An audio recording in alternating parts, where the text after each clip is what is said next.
Once a quarter, Canadian Real Estate Association members receive an email from Realtor.ca that contains local insights. Real estate professionals can use this email to look at who is looking for homes and what kind of homes in their market. So you can look at things like demographics of searchers on Realtor.ca, the maximum and minimum budgets that they're using, as well as the property types. In today's video, I'm going to take a look at 4 different markets across the GTA to take a look at, what are buyers looking for versus what is actually the reality of the properties that are selling. Hey everybody, and welcome back to the channel. It's me, Rob Marsiglio, coming at you from snowy Durham region today. As I said in today's video, I want to hop into 4 different markets, being the Toronto freehold and condo markets, the Oshawa freehold market, the Markham freehold market, and the Brampton freehold market. I feel like that gives us a good coverage of the GTA to kind of let you know what are buyers looking for versus what is actually selling in these marketplaces. If you find yourself enjoying today's video as we go through, please don't forget to like the video and maybe subscribe to the channel so you can watch more content just like this every single week. As we get into this video, I think it's important to remember the changes that are coming to the mortgage rules come December 15th. That is expanding access to 30-year amortizations to all first-time home buyers and buyers of new builds.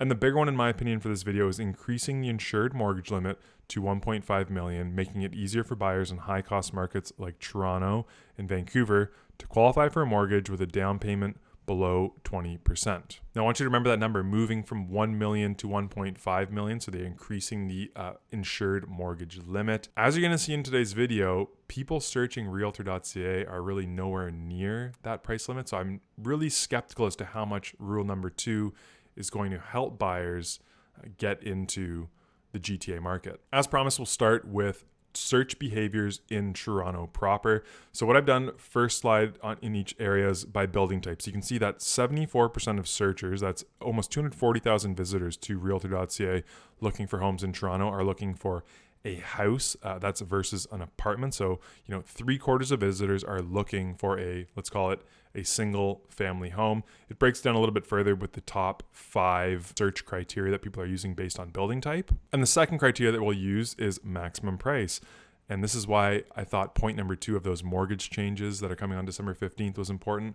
You can see that 11, 22, 31, almost 40% of people, let's call it, that are looking at homes in Toronto are looking up to a maximum of $800,000. So they're not even really sniffing that $1 million to $1.5 million price point that is going to be helped by this mortgage change, which again is why I'm skeptical it's really going to do much to help people get into that Toronto market. But I digress. Let's get back into these numbers. But almost 40% of people are looking for homes up to $800,000. I thought it would be interesting based on search results from Q3 of this year to look at what has sales activity been like in the second half of the year. So from July 1st onwards in the Toronto freehold and Toronto condo markets. Starting with Toronto freehold. So you can see this blue bar, there's been 4,766 freehold sales reported on the Toronto MLS since July 1st, 2024. Just over 1,100 of those, almost 1,200 I guess, have sold for less than the $1 million mark. And again, the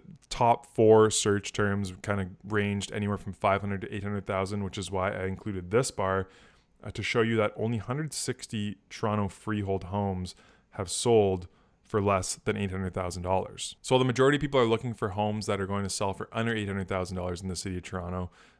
You could see that when it comes to freehold properties, more than 95% of them are selling for over that price point. It gets a little more promising if people are looking for apartment properties, but as we remember from that Realtor.ca search, it was just less than 20% of people looking for apartments in the city of Toronto on Realtor.ca. It was 3/4 of people that were looking for like I said, proper single family freehold property. But anyways, Toronto condo sales in the second half of the year, there's been just over 6,000 with just over 40% of them going for under the $600,000 mark and just under 15% of them going for under the $500,000 mark. So a little more promise if you're kind of budget constrained or you're looking to get into a Toronto condo for less than that $600,000 mark, a little more realistic. But again, it seems like the buyer criteria for freehold properties in Toronto on Realtor.ca are a bit of a pipe dream. If we head east over to Oshawa, a popular spot with first-time home buyers because of the relative proximity and affordability of the market versus the rest of the GTA, you can see that 80% of visitors, so just over 5,000 visitors to Realtor.ca that are looking in Oshawa are looking at, again, a house. It gets down to 13.6% looking for an apartment. And then same exercise, we look at the top 5. They all fall within that $800,000 mark. We've seen 886 freehold sales in Oshawa in the second half of the year so far. 30% of them almost sold for less than $700,000, and almost 10%, almost 1 in 10, sold for less than $600,000. So maybe a little more promise here. If we jump back to this page, you can see that up to $700,000, we have 13, call this 27, 38, almost 50, 45, 46% of people are looking for homes under the $700,000 mark. And the margin, again, if 4 out of 10 or 4.5 out of 10 people are looking for the home that's going to sell for under $700K in Oshawa, you're seeing 3 out of every 10 homes sell for under that mark.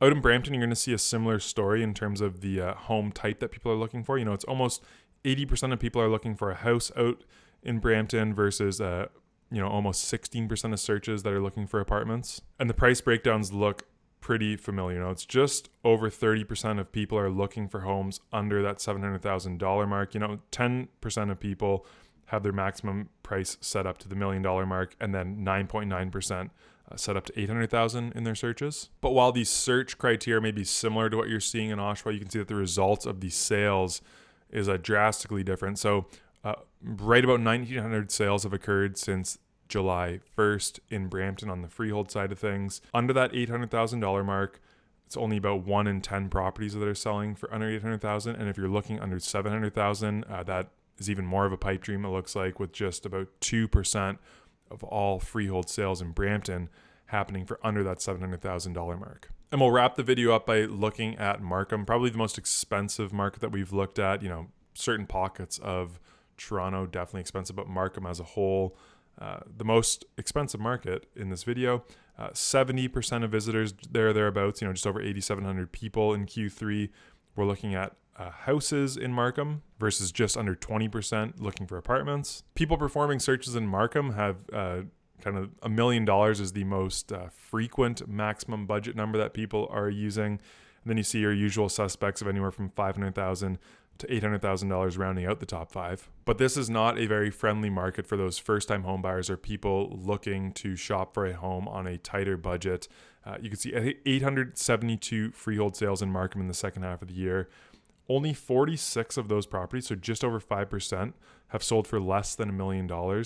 And there have been 0 sales on the freehold side in Markham in the second half of 2024 that have happened for less than $800,000. Now, I know we've kind of gone over that exercise over and over and over again, but what I wanted to try to drive home is that, yes, as we've talked about before, and as people like John Flynn have talked about very often on this platform, there's always going to be demand in the GTA for people to buy homes. It's just that demand doesn't mean much when you don't have the budget or the liquidity to afford the homes. Yes, I could have, 6 million people looking for a home in Markham for less than $700,000. But if nothing is selling for less than $800,000, all that demand in Markham specifically is not going to turn into deals. It's not going to really affect prices whatsoever. So yes, there's demand out there. Unfortunately, affordability constraints, it looks like, is really putting the squeeze on people. And there's seems to be a gap, especially getting into those more expensive markets, between what people want to pay versus what properties are actually selling for. I'd love to hear your comments below. What do you think is going to happen on December 15th and going forward in the new year with these new mortgage rules that have been announced? Do you think we will see a big change in the market? Do you think things will pick up in 2025? Do you think we will see the gap close between what people are searching for on Realtor.ca and the reality of what properties are selling for? Like I said, please let me know in the comments below. If you got some value out of this video, some entertainment, and you thought that this was a useful exercise, please share it with a friend, maybe like the video and subscribe to the channel so I can reach more people just like you going forward. Thank you so much for sticking with me right through to the end of this video. Until we speak again next time, please stay safe and cheers.